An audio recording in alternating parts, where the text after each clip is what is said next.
લક્ષ્ય ન્યૂઝ, એક નજર, એક લક્ષ્ય. રાહ ખાતેથી શંકર ચૌધરીનું નિવેદન. રાહ ગામનો વિકાસ થશે, લોકો ખરીદી કરવા આવી શકશે. વિધાનસભા અધ્યક્ષ શંકર ચૌધરીએ કર્યા સંકેત. થરાદ જેવો થશે વિકાસ. વાવ થરાદ નવા જિલ્લાની રચના બાદ રાહ ગામને તાલુકા મથક બનાવવાની વિચારણા ચાલી રહી છે. વિધાનસભાના અધ્યક્ષ શંકર ચૌધરીએ રાહ ખાતે એક ખાનગી હોટલના ઉદ્ઘાટન પ્રસંગે આ સંકેત આપ્યા હતા.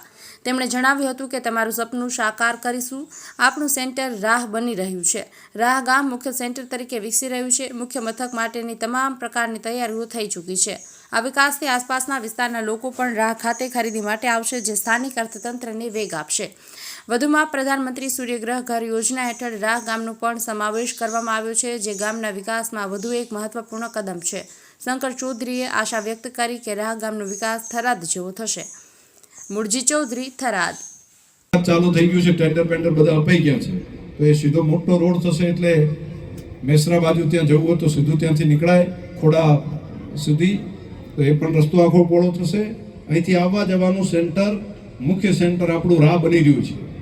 અને તમારા બધાનું જે સપનું છે એ સપનું પણ આપણે સાકાર કરવું છે. અને એના માટેની તૈયારીઓ અલગ અલગ તૈયારીઓ હોય, એની અલગ બધી તૈયારીઓ અત્યારે થઈ રહી છે. જે પ્રમાણે થરાદનું ડેવલપમેન્ટ થવા માટે એના રસ્તા બન્યા, એનું દવાખાનાનું, એની બાકી વ્યવસ્થાઓ થઈ, અને પછી જાહેરાત પણ થઈ, અને હવે એનું જાહેરનામું પણ પડશે. તો એની તૈયારી, પ્લાનિંગ તો બધાએ કરવું પડે ને ભેગા મળીને. તો એનું પણ તૈયારી અને પ્લાનિંગ બની રહ્યું છે. તો ભવિષ્યમાં અહીંયા પણ થરાદ પણ ધબકતું થાય, ધમધમતું થાય, મોટું સેન્ટર બને, અને બધા આજુબાજુના લોકો હટાણું કરવા અહીંયા આવે, અને કામકાજ માટે બધા અહીંયા આવે, અને વિકાસ માટેનું એક સેન્ટર બને, એની તૈયારીઓ થઈ ગઈ છે. આપણે બધા એ કામને આગળ વધારીએ. તમને બધાને હૃદયથી ખૂબ શુભકામનાઓ.